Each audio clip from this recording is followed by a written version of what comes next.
This channel does not promote any violent, harmful, or illegal activities. All content provided by this channel is meant for an educational purpose only. এই মুহূর্তে breaking news, Great Eastern Trading Company দিচ্ছে festive sale offer. Lucky draw কন্টেস্টে পেতে পারেন গাড়ি, two wheeler, LED TV, electric kettle, mixer grinder এবং আরো অনেক কিছু। 65% ডিসকাউন্টের সাথে 20% ক্যাশব্যাক, এছাড়াও একটা ইএমআই ফ্রি, আকর্ষণীয় এক্সচেঞ্জ অফার, 10 কোটিরও বেশি উপহার ও ক্যাশব্যাক। এই সুযোগ হাতছাড়া করবেন না। আজই আসুন আপনার নিকটবর্তী গ্রেট ইস্টার্ন ট্রেডিং শোরুমে। খুশির 100 দিন কাটুক গ্রেট ইস্টার্নের সাথে। এবার বিশ্ববিদ্যালয় ক্যাম্পাসে আবর্জনা পরিষ্কারে উদ্যোগী যাদবপুর বিশ্ববিদ্যালয় কর্তৃপক্ষ। যাদবপুরের ঝোপঝাড় কাটতে উদ্যোগী বিশ্ববিদ্যালয় কর্তৃপক্ষ। অভিযোগ, ঝোপঝাড়েই চলে মদের আসর।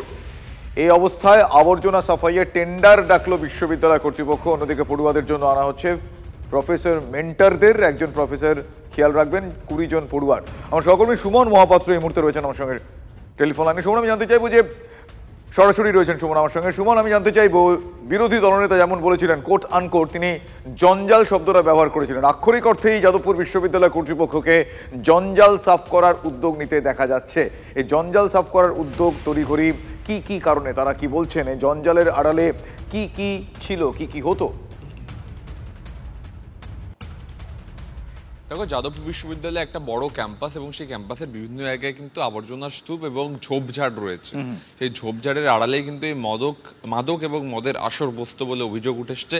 সে কারণে যখন বিশ্ববিদ্যালয় একের পর এক পদক্ষেপ করছে পরিস্থিতি নিয়ন্ত্রণের জন্য, তারা একদিকে যেমন আপরুটেড ট্রি অর্থাৎ যে গাছগুলো উল্টে গেছে সেগুলোকে সরিয়ে ফেলার কাজ করবে, তেমনই কিন্তু ঝোপঝাড় পরিষ্কার করে ক্যাম্পাসটাকে পরিষ্কার রাখার সিদ্ধান্ত নিচ্ছে, যাতে এই ঝোপঝাড়ের আড়ালে মদ এবং মাদকের চক্র না বসতে পারে। তার জন্য টেন্ডার ডাকা হয়েছে। 22 তারিখ টেন্ডার জমা দেওয়ার শেষ দিন, তারপরে কিন্তু কাজ শুরু হবে।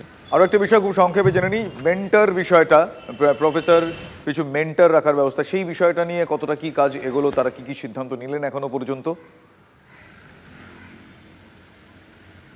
দেখো, যাদবপুরের একাংশ ছাত্রের বিরুদ্ধে বেপরোয়া মানসিকতার অভিযোগ ওঠে। সেক্ষেত্রে তাদের খেয়াল রাখবেন একজন করে অধ্যাপক, প্রত্যেক ছাত্র পিছু একজন করে মেন্টর থাকবেন এবং একজন অধ্যাপকের আন্ডারে 20 জন পড়ুয়া থাকবে। তাদের দেখভাল করা, তাদের মেন্টাল ওয়েলবিং, তারা ভুল পথে চলে যাচ্ছে কিনা, তারা নেশার চক্রে পড়ে যাচ্ছে কিনা, এগুলো খেয়াল রাখবেন। মূলত এই পদ্ধতি চালু হচ্ছে যাদবপুর বিশ্ববিদ্যালয়। বেশ সুমন, তুমি আমার সঙ্গে থাকো, আমি আরো একটা বিষয় আমি দর্শকদের জানাবো, তারপর তোমার কাছে আমি আরো একবার আসছি।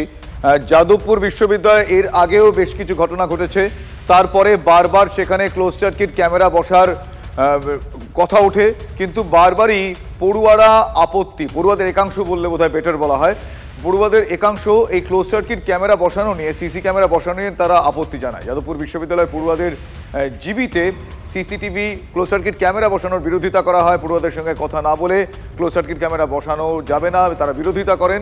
নজরদারিতে কেন এত ভয় যাদবপুরের পড়ুয়াদের, এটা নিয়েও কিন্তু প্রশ্ন উঠছে। আমি আরও একবার যাই আমার সহকর্মী সুমনের কাছে। সুমন, বারবারই ঘটনাগুলো ঘটছে, কিন্তু পড়ুয়াদের মধ্যে একাংশ তারা কখনোই চান না যে ক্লোজ সার্কিট ক্যামেরা বসুক। আচ্ছা, ক্লোজ সার্কিট ক্যামেরা বসলে তো সার্ভিলেন্স হয়, এই ধরনের ঘটনা এড়ানো যায়। তাদেরই তো সহপাঠীর এভাবে মৃত্যু হয়েছে, তাও অস্বাভাবিক মৃত্যু। তাদের এই বিরোধিতার কারণটা কি, মানে কি কি কারণ? যাদবপুরের বিশ্ববিদ্যালয়দের এই সার্ভেলেন্স শব্দটাই আপত্তি রয়েছে। তারা বলছেন যে নজরদারির জন্য নয়, তদন্তের জন্য সিসিটিভি বসতে পারে, তবে নজরদারি কোনোভাবেই চালানো যাবে না, তা ব্যক্তিগত পরিসরে হস্তক্ষেপ। তুমি জানো, রাজ্যের আর যে কয়েকটা নামজাদা বিশ্ববিদ্যালয় রয়েছে তার প্রত্যেকটিতেই কিন্তু সিসিটিভি ক্যামেরা রয়েছে। শুধুমাত্র যাদবপুরেই গেট ছাড়ার কোথাও সিসিটিভি ফুটেজ নেই, এবং যে অংশের এই ঘটনা ঘটেছে তার সিসিটিভি ফুটেজ পাওয়া যায়নি এই অনামিকার মৃত্যুর, তার কারণ সেখানে সিসিটিভি কভারেজ নেই।